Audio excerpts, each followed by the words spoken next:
टॉपिकचं name आहे RL parallel circuit. Okay, first of all काय असणार आहेत सर्किट डायग्राम. सर्किट डायग्राममध्ये आपण काय ड्रॉ करणार आहेत. फर्स्ट वन इज रजिस्टर, त्यानंतर असणार आहे तुमचा इंडक्टर. ओके, हा RL असेल. पॅरलल कशासोबत आहे तो सिंगल फेज AC व्होल्टेज सोर्सच्या. ओके, व्होल्टेज सोर्सचं नाव काय आहे, that is V is equals to VM sine of omega t. Okay, त्यानंतर इंडक्टर आहे हा L, हा आहे रजिस्टर तुमचा R.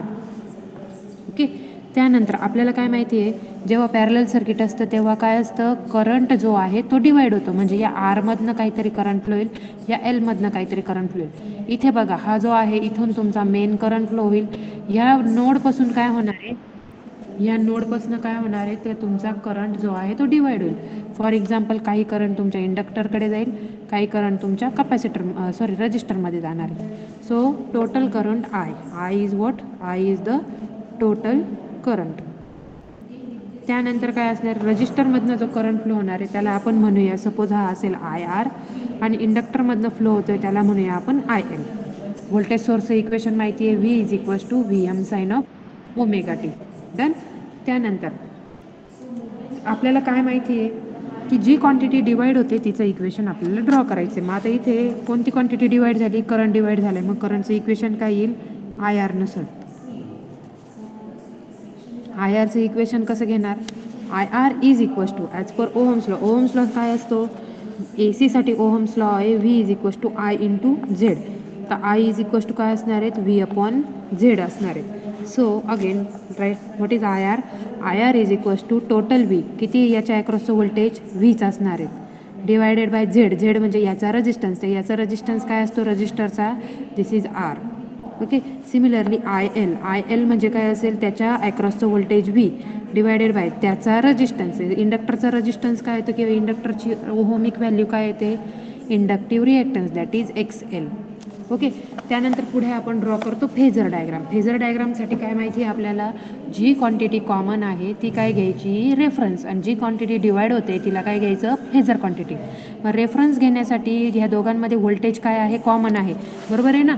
रजिस्टरच्या आणि इंडक्टरच्या अक्रॉस जे व्होल्टेज असणार आहे ते व्होल्टेज म्हणजे तुमचं V, जे कॉमन आहे.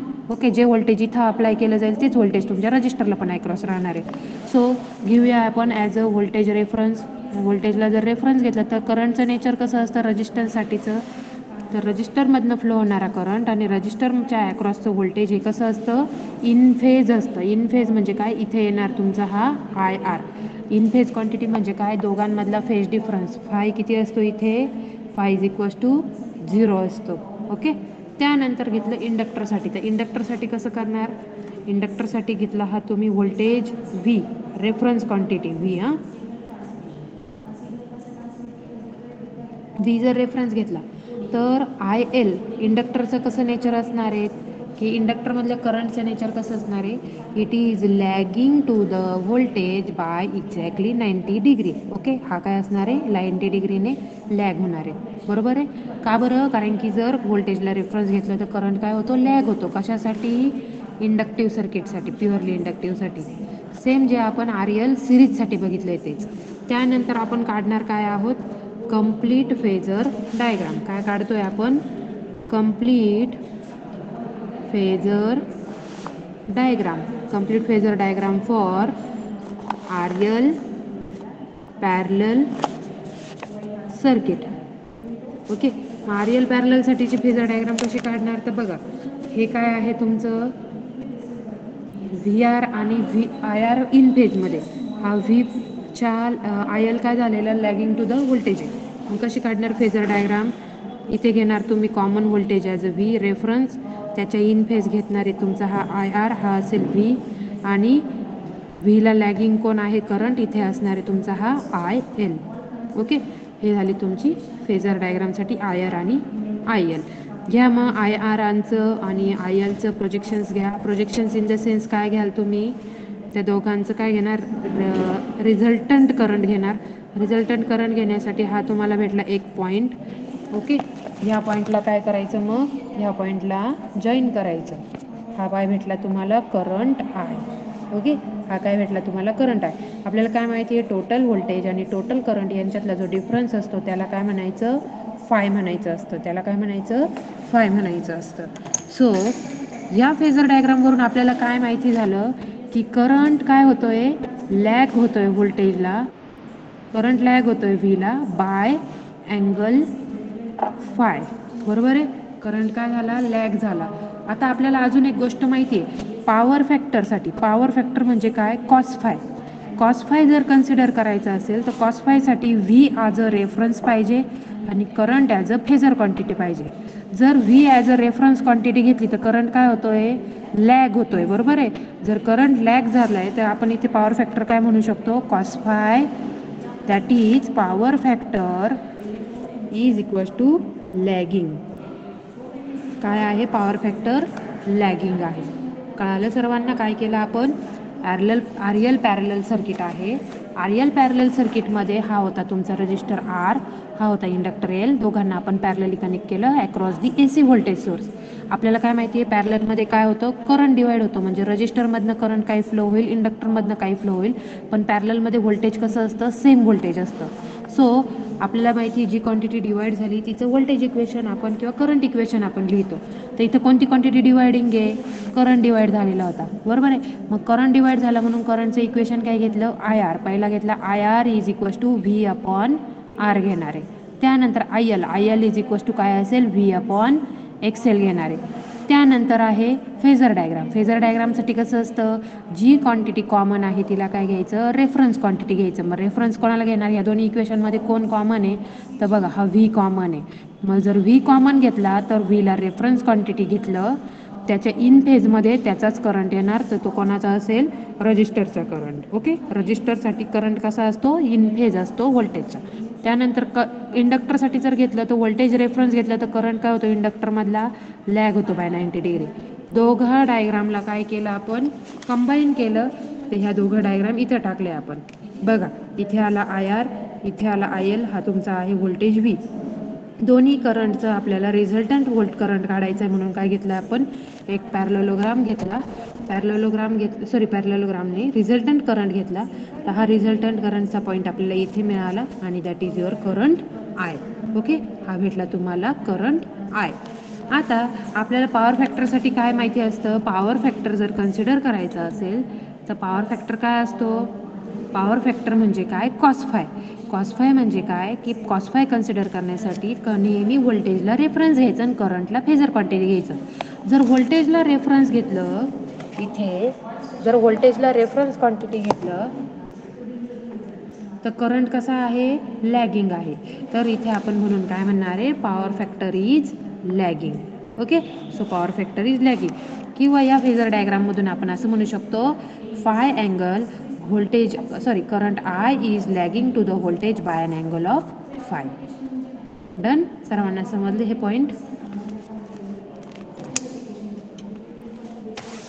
सिंपल आहे, एकदम सिंपल डायग्राम आहे ही. फेजर डायग्राम आपण ड्रॉ केली, त्यानंतर पॉवर फॅक्टर कॅल्क्युलेट केला, वरती आपण काय केले, करंट आणि व्होल्टेजेसचे इक्वेशन्स ड्रॉ केले. डन. आता याला थोडं कम्पॅरेटिव्हली जर बघायचं झालं तर आपण आपलं आर एल सिरीज सर्किट बघूया. आर एल सिरीज सर्किटमध्ये आपण काय केलं होतं बरं, आर एल सिरीज सर्किटमध्ये आपण इकडे बघा, आर एल सिरीज सर्किटमध्ये काय होतं, रजिस्टर आणि इंडक्टर सिरीजमध्ये आहे. बरोबर आहे, इथे सिरीजमध्ये असताना काय कॉमन असतं, करंट कॉमन असतं. बरोबर आहे, करंट एकच असतो, बट व्होल्टेज काय होतं, डिवाइड होतं. बरोबर आहे, सिरीजमध्ये करंट सेम असतो पण व्होल्टेज जे आहे ते डिवाइड होतं. म्हणजे याच्या रजिस्टरच्या अक्रॉस व्ही आर येतो, इंडक्टरच्या अक्रॉस व्ही एल येतो. म्हणून इथे आपण रेफरन्स क्वांटिटी कोणती घेतली होती, करंट घेतली होती.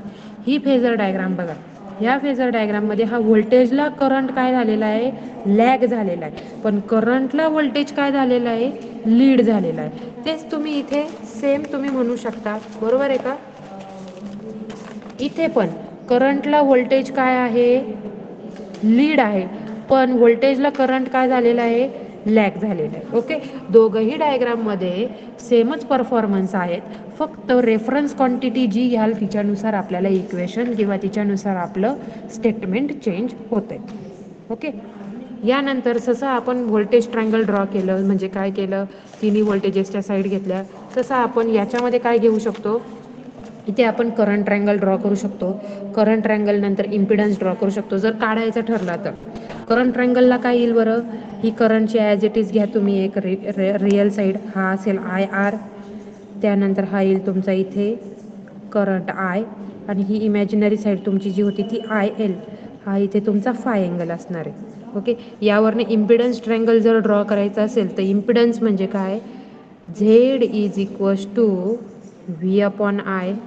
Okay, so divide voltage triangle और याला काय करणार आहे, divide current to the voltage, आणि मग त्यानंतर आपल्याला करंट ट्रायंगल मिळेल. याच्याचनुसार इम्पिडन्स ट्रायंगल मिळेल. तर तसेच तुम्ही ट्रायंगल्स ड्रॉ करू शकता, but there is not needed, गरजेचं नाही आहे याच्यामध्ये. ऑलरेडी आपण सिरीजसाठी हे काढलेलं आहे, त्याच्यामुळे इथे काही गरज नाही. फक्त इथे काय गरजेचं आहे, ते इम्पिडन्स इक्वेशन गरजेचं आहे. ते इम्पिडन्स इक्वेशन काय आहे, तर इकडे बघा, पॅरललमध्ये काय आहे, पॅरललमध्ये ही एक ब्रांच आहे, आणि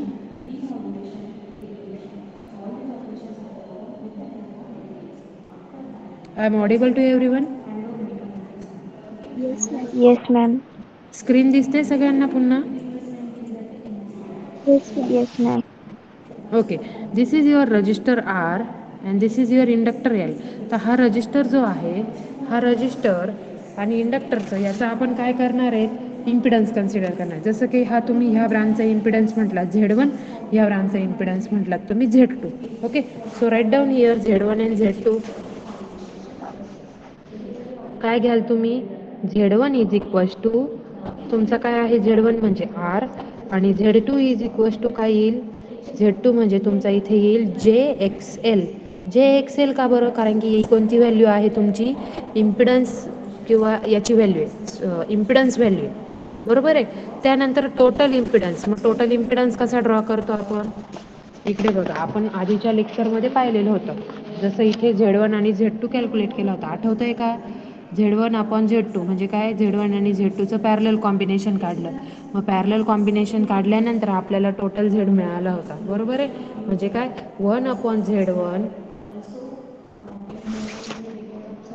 1/ZT is equals to 1/Z1 plus 1/Z2, हे तुम्हाला इक्वेशन मिळालं होतं.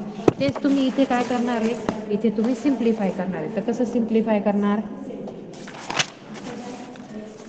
1/ZT is equals to 1/Z1 plus 1/Z2.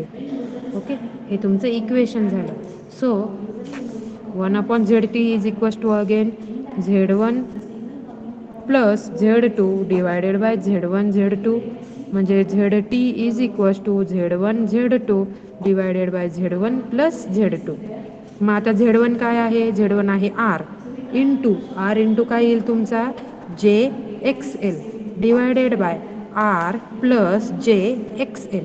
हे तुमचं कशाचं इक्वेशन झालं, ZTचं टोटल इक्वेशन झालं. ओके, कळालं का तुम्हाला काय केलं आपण इथे. आता इथे आपण एक मेथड घेऊया, multiply and divide numerator and denominator by using R-JXL. आता याला काय करायचं, multiply and divide by R-JXL. याला कोणती मेथड म्हणतात सांगा बरं. न्यूमरेटरला आणि डिनोमिनेटरला अपोजिट, जो डिनोमिनेटरचा फॅक्टर त्याच्या अपोजिटने मल्टिप्लाय करायचं. म्हणजे काय, इथे येईल R+JXL इंटू R-JXL, परत वरती पण काय येईल, R-JXL, बरोबर आहे. आता मल्टिप्लिकेशन करा. मल्टिप्लिकेशन केल्यानंतर आपल्याला काय येतं, काय माहिती आहे, A+B इंटू A-B काय असतं, A+B इंटू A-B चा फॉर्म्युला काय आहे, A² - B², म्हणून बरोबर का, A² - B² हा फॉर्म्युला आहे. A+B into A-B is equals to A² - B² हा फॉर्म्युला आहे. मग टाका डिनोमिनेटरला खाली R² प्लस J² XL². आता Jची व्हॅल्यू किती असते, तर जेची व्हॅल्यू असते -1. कॅल्सीवर काढून बघा. आय इज इक्वल्स टू किती येतं कॅल्क्युलेट करा, सांगा बरं. आय इक्वल टू किती कॅल्क्युलेट करून सांगा. फक्त आय प्रेस करा आणि इक्वल टू म्हणा, किती आलं सांगा. -1. ओके, आयची व्हॅल्यू किती आहे -1. मग -1चा स्क्वेअर काय येईल मग. बरं ठीक आहे, तो काढूया आपण पुढे. ओके, वरती न्यूमरेटरला काय येईल, ही टोटल व्हॅल्यू याला मल्टिप्लाय होईल, ही टोटल व्हॅल्यू याला पण मल्टिप्लाय होईल. म्हणजे काय येईल आर इंटू आर स्क्वेअर, बरोबर का. आर इंटू आर स्क्वेअर आणि R into j XL square, म्हणजे R j XL minus R into j XL किंवा j XL into R into j XL, असं करणार का डायरेक्टली. काय करू शकतो इथं आपण, R into R square j square, sorry j square नाही येणार, फक्त जे येईल इंटू एक्सेल येईल, into sorry minus j XL into R into j XL, म्हणजे जे एक्सेलचा काही स्क्वेअर होईल, म्हणजे काय येणार इथे R j square XL square, बरोबर आहे. काय केलं आपण, आर इंटू जे एक्सेल आहे into R minus j XL आहे, मग R into j XL into R, मग आर आरचा डायरेक्टली काय येईल स्क्वेअर येणार. ओके, आर आरचा डायरेक्ट स्क्वेअर येईल, हा आर काढून टाका, उरलं काय j XL minus as it is R j XL into j XL, मग आर जे एक्सेलचा स्क्वेअर येईल, जे एक्सेल डबल आहेत म्हणून. ओके, सो आपल्याला काय माहिती आहे, जे स्क्वेअर म्हणजे किती -1चा स्क्वेअर किती येतो बघा, किंवा आय स्क्वेअर किती येतो कॅल्क्युलेट करून सांगा. I square is equals to किती येतं सांगा.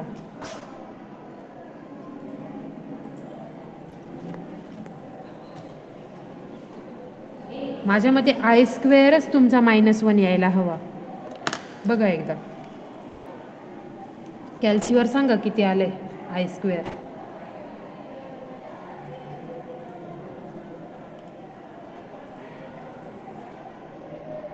-1.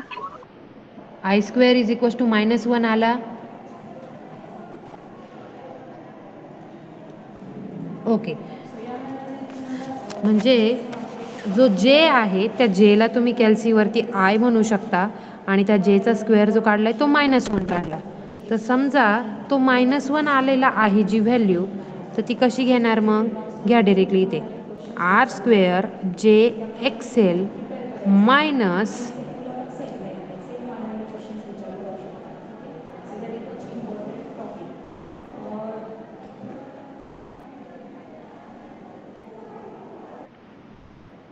R j square XL square, बरोबर आहे. डिवायडेड बाय डिनॉमिनेटरला काय येईल, जे स्क्वेअर म्हणजे -1 आहे, तर मग हे काय होईल मायनस होऊन जाईल, म्हणजे R square minus XL square असं तुम्हाला भेटेल. किंवा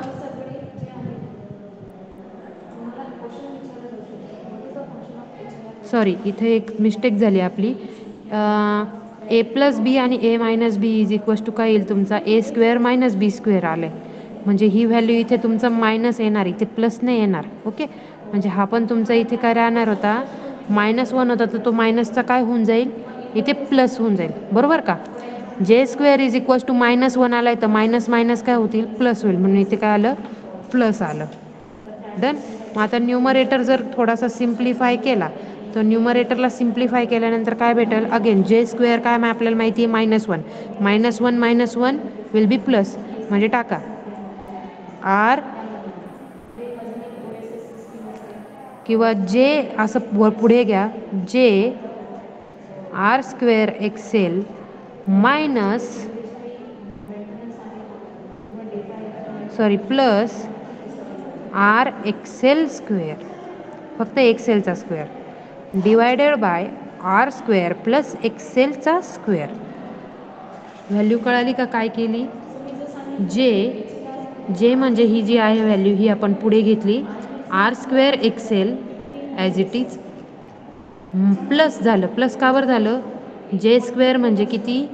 1 -1 आणि मायनस म्हणजे प्लस झालं. तर प्लस घेतलं आर एक्सेलचा square divided by R square plus XL square. आता ह्या व्हॅल्यूला परत थोडंसं सिम्प्लिफाय करूया. तर सिम्प्लिफाय कसं करणार? तर सिम्प्लिफाय करता येईल आपल्याला डिरेक्टली. जे जो आहे तो जेन आपण नंतर घेऊया. जे काय घेणार? नंतर घेऊया आणि ही आरची टर्म आधी घेऊया. म्हणजे काय येईल? आर एक्सेल स्क्वेअर प्लस जे R square XL divided by R square plus XL square. आता डिनोमिनेटर दोघांना सेपरेट करून घेऊया. डिनोमिनेटर जर सेपरेट केला तर काय भेटेल? आर एक्सेलचा square divided by R square plus XL square plus J in bracket R square XL divided by R square plus XL square. आता ही व्हॅल्यू कशी झाली? ही झाली तुमची रिअल पार्ट आणि हा झाला तुमचा इमॅजिनरी पार्ट. हा झाला तुमचा टोटल इम्पिडन्स. कशासाठी? पॅरलल सर्किटसाठी. कोणतं? आरएल पॅरलल सर्किटसाठी. काय केलं आपण? सिम्पली आपण फक्त घेतलं Z1 आणि Z2चं इक्वेशन घेतलं. आपल्याला माहिती आहे Z1 into Z2 divided by Z1 plus Z2 हा आपला टोटल इम्पिडन्स असतो. मग फक्त व्हॅल्यू पुट केल्या. मग व्हॅल्यू जर पुट केल्या तर याला थोडंसं सिम्प्लिफाय केलं नाही केलं तरी चालेल. आपल्याला कॅल्सीवरती तसं न्यूमरिकल सॉल्व करता येणारच आहे. फक्त आपण कोणती मेथड घेतली? आपण डिनोमिनेटरचा अपोजिंग फॅक्टर घेतला आणि त्याने काय केलं? मल्टिप्लाय केलं न्यूमरेटर आणि डिनोमिनेटरला. म्हणजे काय? इथं जर आर प्लस जे एक्सेल होता डिनोमिनेटरला, तर आपण काय घेतलं? आर मायनस जे एक्सेल घेतला. त्याने न्यूमरेटरला आणि डिनोमिनेटरला काय केलं? मल्टिप्लाय केलं. त्यानंतर आपल्याला माहिती आहे ए प्लस बी ए मायनस बी. ए प्लस बी आणि ए मायनस बीचा फॉर्म्युला काय असतो? ए स्क्वेअर मायनस बी स्क्वेअर. मग ए square minus B square formula टाकला डायरेक्टली. जे स्क्वेअरची पण व्हॅल्यू टाकली. इथं फक्त मल्टिप्लिकेशन केलं. ह्या टर्मने आरला मल्टिप्लाय केलं, ह्या टर्मने जे एक्सेलला मल्टिप्लाय केलं. Minus sign as it is ठेवलं. खाली आपण जर इक्वेशन प्लॉट केलं तर आपल्याला काय पॉईंट भेटला किंवा काय स्टेटमेंट इक्वेशन काय मिळालं? J R square XL plus R XL square upon R square plus XL square. फक्त डिनोमिनेटर सेपरेट केला. डिनोमिनेटर सेपरेट म्हणजे काय? ह्या टर्मला ही एवढा डिनोमिनेटर असेल. सिमिलरली ह्या टर्मला हा पण डिनोमिनेटर कॉमन असेल. बरोबर आहे? ह्या जो दोन्ही टर्म आहे या दोघांना पण हा खालचा डिनोमिनेटर काय असणार आहेत? कॉमन असणार. So that I have written here R XL square upon R square plus XL square plus जे R square XL divided by R square plus XL square.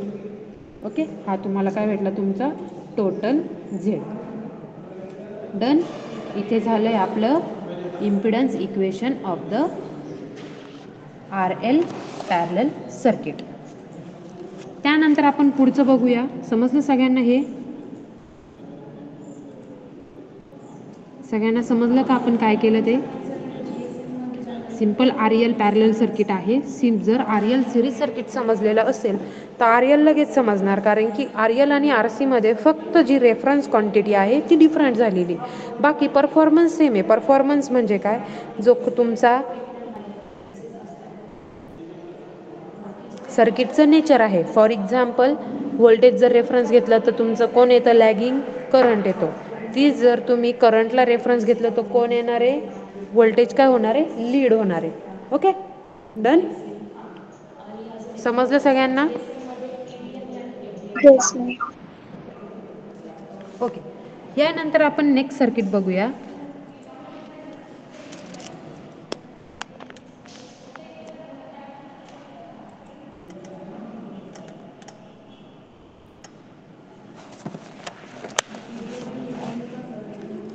आपण नेक्स्ट बघूया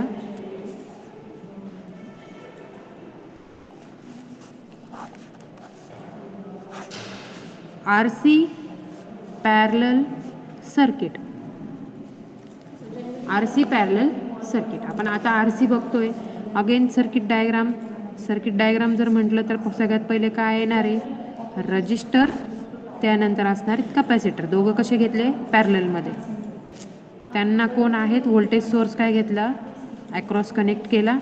व्होल्टेज सोर्सचं equation V is equals to VM sine of omega T. Resistor R असेल, in capacitor C असेल. रजिस्टरमधनं IR flow होईल, कपॅसिटरमधनं IC flow होईल. त्यानंतर total voltage किती असणार आहे तुमचं? टोटल व्होल्टेज असणार आहे I, that is your total voltage, sorry total current. Total current काय असणार आहे तुमचा? I असणार आहे. ओके.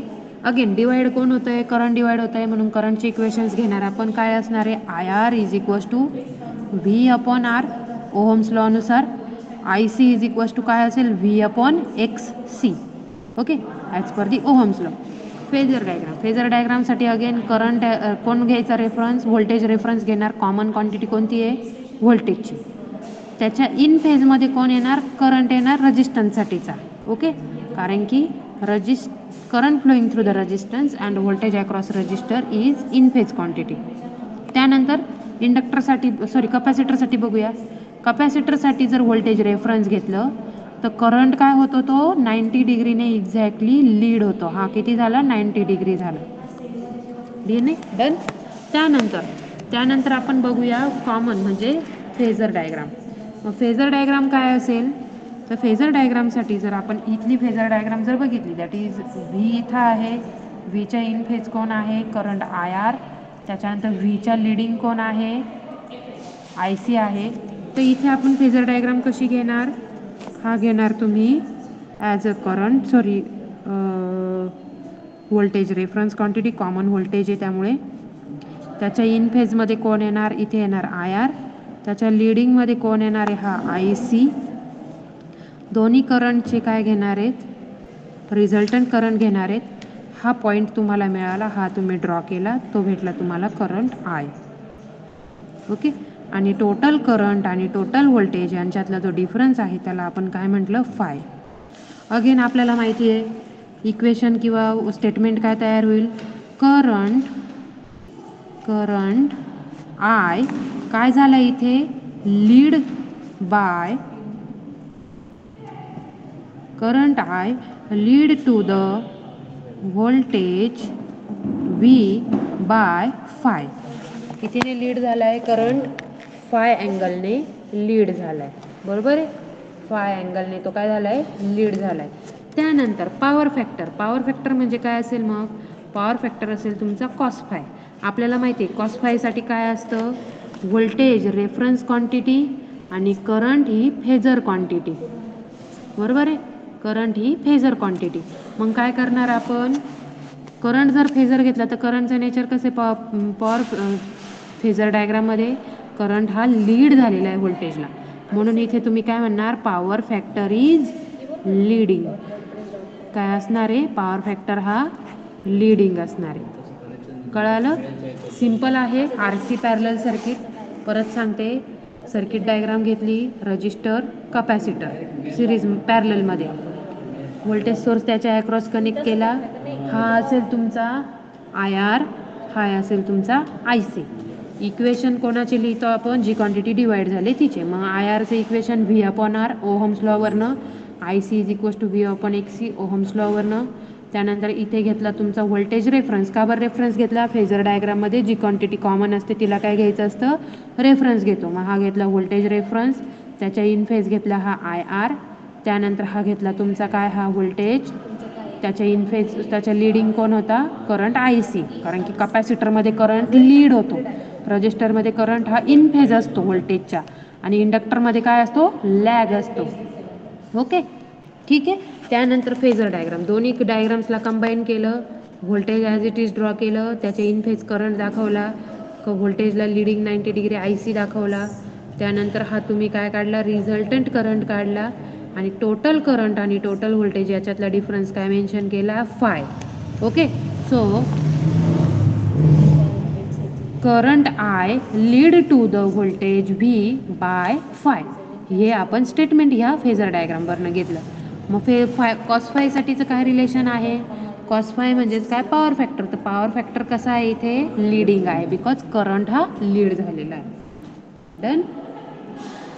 कळालं?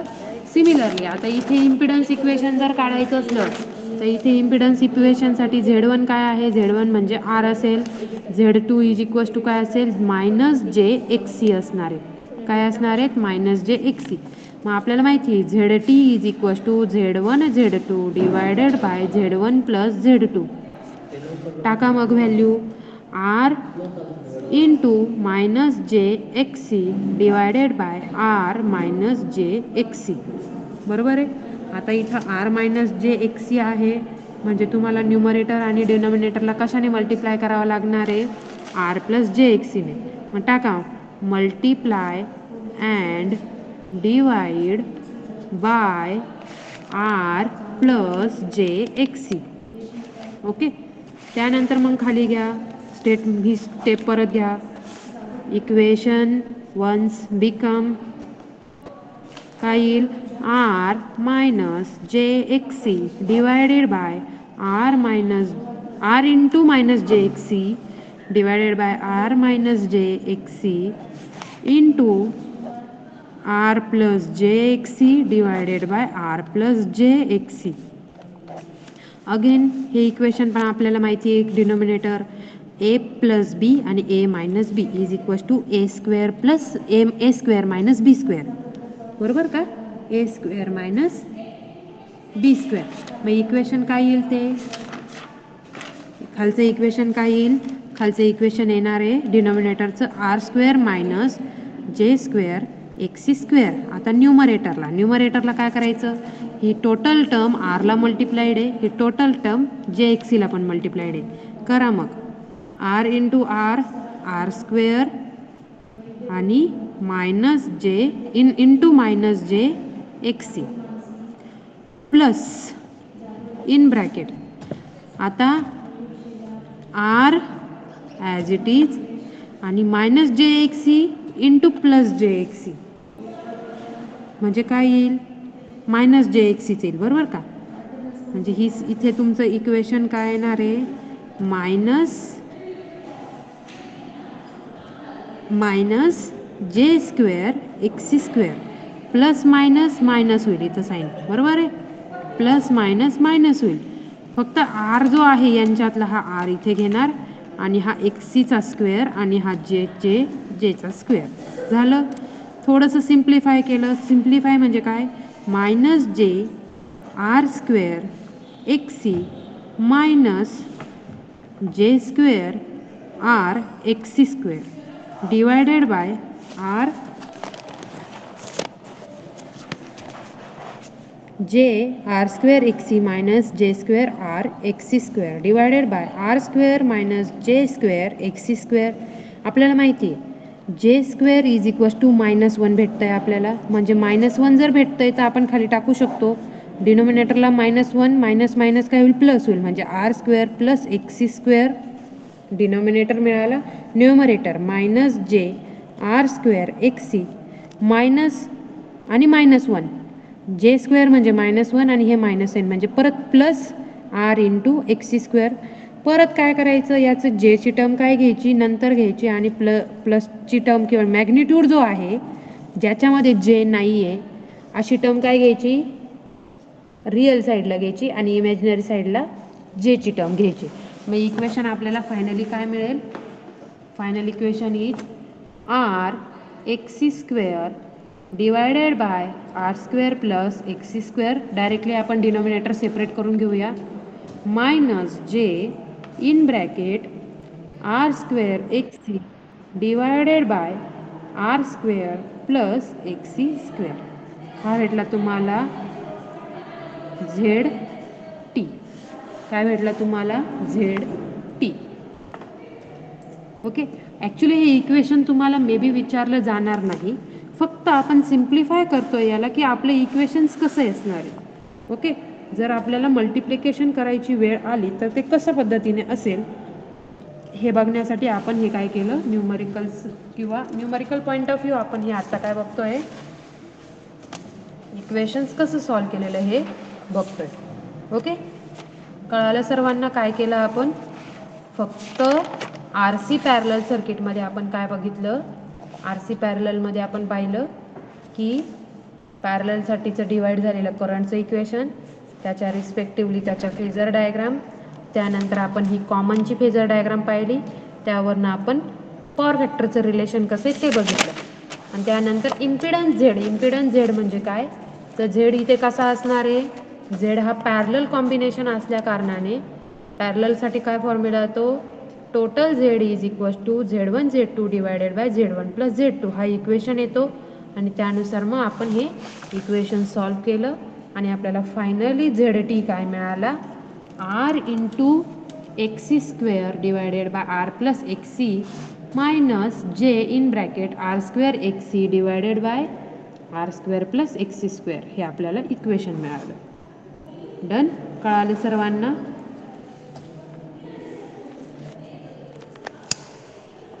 कळालत का सर्वांना?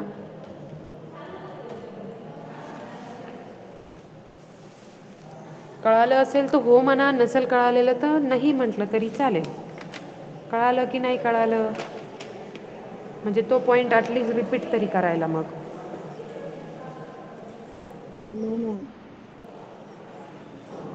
हो की नो?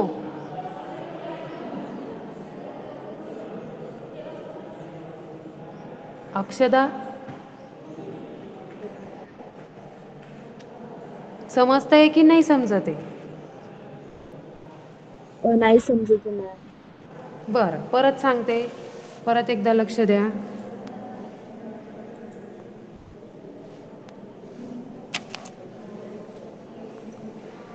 ओके, स्क्रीन दिसते सगळ्यांना परत? ओके, सिम्पल काय केलं आहे आपण, आर सी पॅरलल सर्किट बघतोय. आर सी पॅरललमध्ये आपण सगळ्यात पहिले घेतला resistor parallel with the capacitor.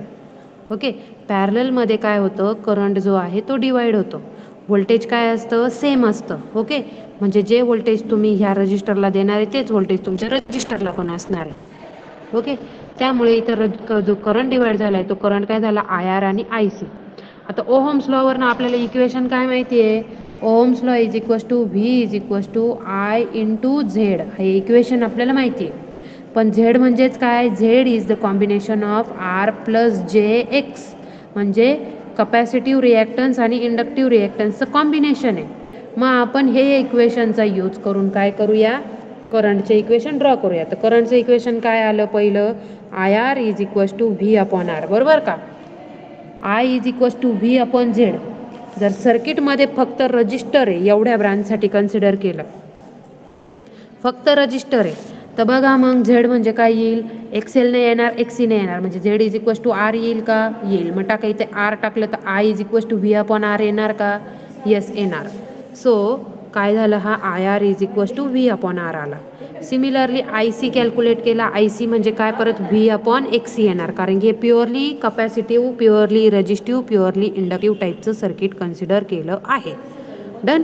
आता फेजर डायग्राम, फेजर डायग्रामसाठी आपण काय करतो, फेजर डायग्राममध्ये जी क्वांटिटी सर्किटमध्ये कॉमन आहे, सर्किटमध्ये करंट कॉमन आहे का व्होल्टेज कॉमन आहे, सांगा कोण कॉमन आहे. इथं तर करंट डिवाइड होतोय आपल्याला माहिती आहे, इथून जर व्होल्टेजनुसार जर करंट आलं तर ह्या पॉईंटला काय होईल, करंट डिवाइड होईल. म्हणजे काही करंट तुमचा आरमधनं जाणार, काही करंट तुमचा सीमधनं जाणार, म्हणजे करंट तर डिवाइडिंग क्वांटिटी आहे. मग कोणतं क्वांटिटी सेम आहे इथे, व्होल्टेज. ओके, मग घेतलं व्होल्टेज ॲज अ रेफरन्स घेऊया आपण.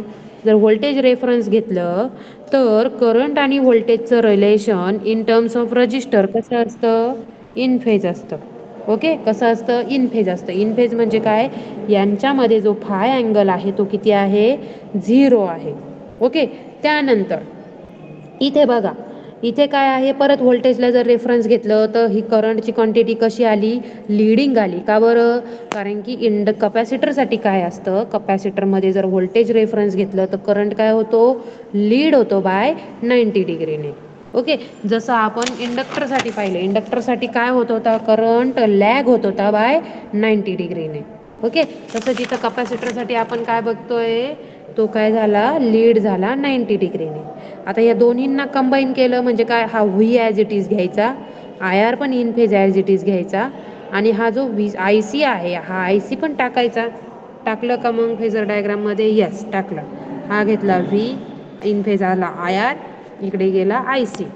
ओके, हा आय सी गेल्यानंतर तुम्ही काय करणार, ह्या दोन्ही करंटचे काय घ्यायचे, रिझल्टंट घ्यायचा. हा रिझल्टंट पॉईंट भेटल्यानंतर हा काय भेटला तुम्हाला, करंट आय मिळाला. ओके, हा आय जो मिळाला आहे, या करंट आय मधलं आणि व्होल्टेज मधलं रिलेशन काय, कारण की ह्या सर्किटमध्ये तुम्ही काय करताय, कोणाचा परफॉर्मन्स चेक करताय की टोटल व्होल्टेज. ह्या व्होल्टेजमुळं करंट आय फ्लो झाला. मग ह्या व्होल्टेजचं आणि ह्या करंटचं रिलेशन कसं आहे हे आपण चेक करतो. इंडिव्हिज्युअल करंटचं रिलेशन नाही बघत आहे. इंडिव्हिज्युअल करंटचं रिलेशन आपण इथं ड्रॉ केलं, पण नुसत्या हा व्होल्टेज आणि ह्या करंटचं काय रिलेशन आहे तर ते इथे कळेल आपल्याला. बरोबर आहे. मग काय रिलेशन आहे दोघांचं बघा. व्होल्टेज जर इन फेजर रेफरन्स क्वांटिटी घेतली तर करंट हा काय झालाय, लीड झालाय. किती डिग्रीने, 90 डिग्रीने. किती डिग्रीने, 90 डिग्रीने. हे बघा, सॉरी 90 ने, फाय अँगलने तो काय झालाय, लीड झालेला आहे. हा दोघांमधला 90 नाही, हा 90 डिग्रीचा अँगल आहे एवढा. मग हा किती आहे, फाय अँगल आहे.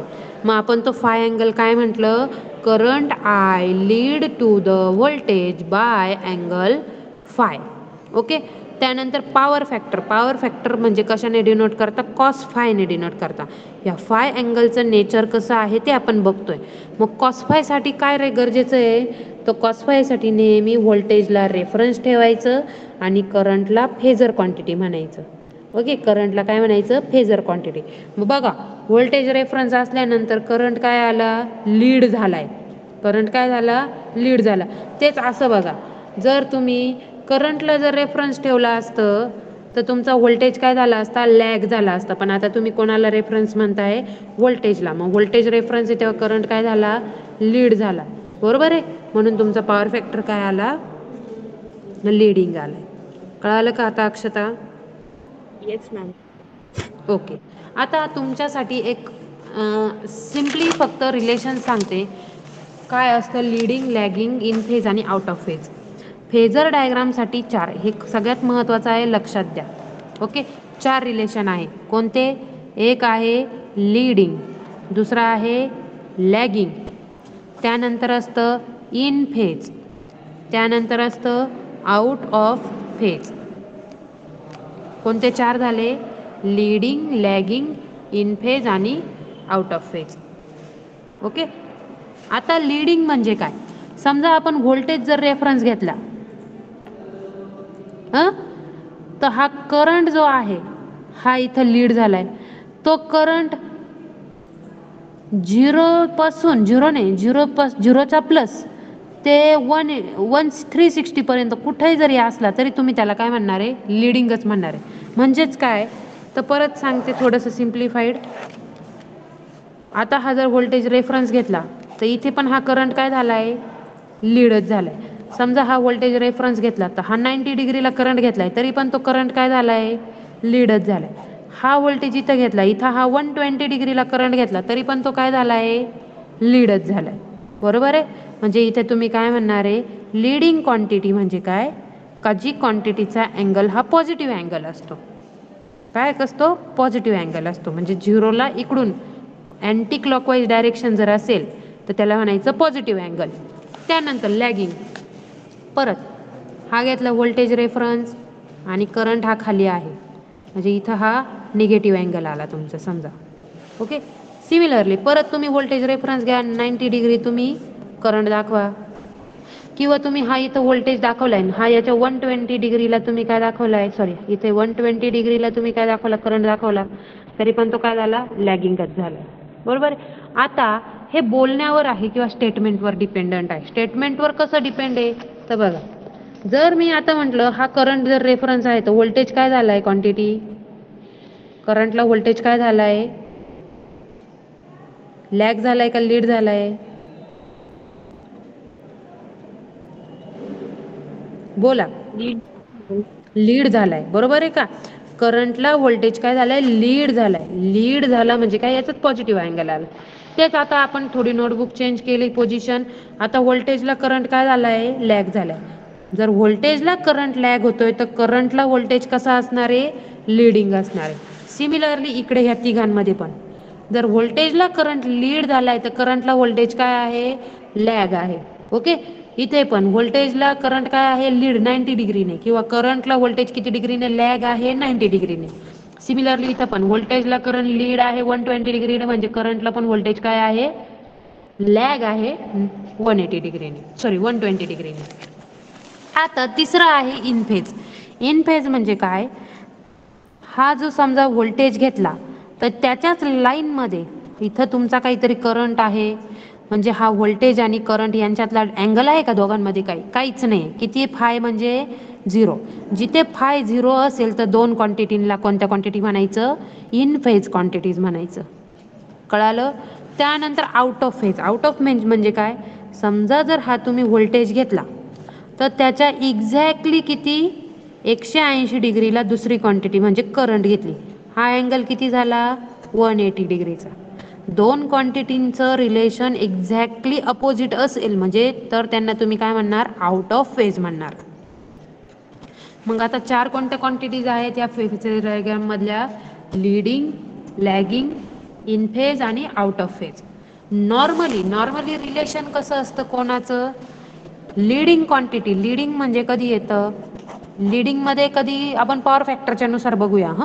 पॉवर फॅक्टरच्या नुसार बघण्यासाठी आपण प्रत्येक ठिकाणी व्होल्टेजला रेफरन्स घेतलाय. आता लीडिंग म्हणजे काय, जिथं कपॅसिटर हा मोर डॉमिनेटिंग कॉम्पोनंट आहे तिथं सर्किट हे लीडिंग असणार, किंवा तिथं तुमचा पॉवर फॅक्टर लीडिंग असणार.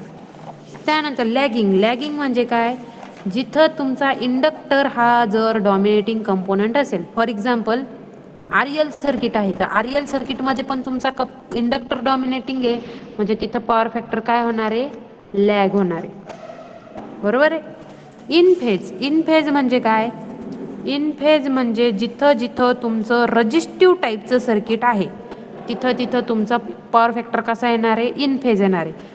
किंवा दुसरी कंडिशन कोणी सांगेल का, इन फेज पॉवर फॅक्टर कधी येतो, किंवा इन फेज कधी असतो फाय तुमचं दोन्ही करंट आणि व्होल्टेज, तर XL is equals to XC ची कंडिशन, म्हणजे रेझोनन्स कंडिशन शिकवलेत बघा मी मागच्या लेक्चरला. सिरीज RLC मध्ये रेझोनन्स टॉपिक बघितलं होतं आपण. रेझोनन्स मध्ये XL is equals to XC येतं. ओके, तर XL is equals to XC असल्यानंतर काय होणार आहे, तुमचं इन फेज सर्किट येतं. आणि इन फेज असल्यानंतर सर्किट कोणत्या टाईपचं असतं, रजिस्टिव्ह टाईपचं असतं. ओके. त्यानंतर लास्ट जो आहे ते आहे out of phase. Out of phase म्हणजे काय, दोन quantity exactly opposite in nature. हे कधी असणार, तर दोन्ही क्वांटिटी इक्वल अँड अपोजिट कोणत्या रिलेशन मध्ये येतील, तर आपण कम्पेअर करूया यांना IC आणि IL, कारण की इंडक्टर आणि कपॅसिटर ज्या सर्किटमध्ये आहे कॉमनली, आणि जर दोघांच्या पण व्हॅल्यू XL आणि XC जर इक्वल असतील तर काय होईल, या दोघांमुळे जी काही फेजर डायग्राम येईल ती कशी येईल, आउट ऑफ फेज मध्ये येईल. ओके. थोडंसं जर रिकॉल करायचं ठरलं तर आपण एक RLC सिरीज बघूया. RLC मध्ये तुम्हाला एक्झॅक्टली लगेच क्लिअर होईल.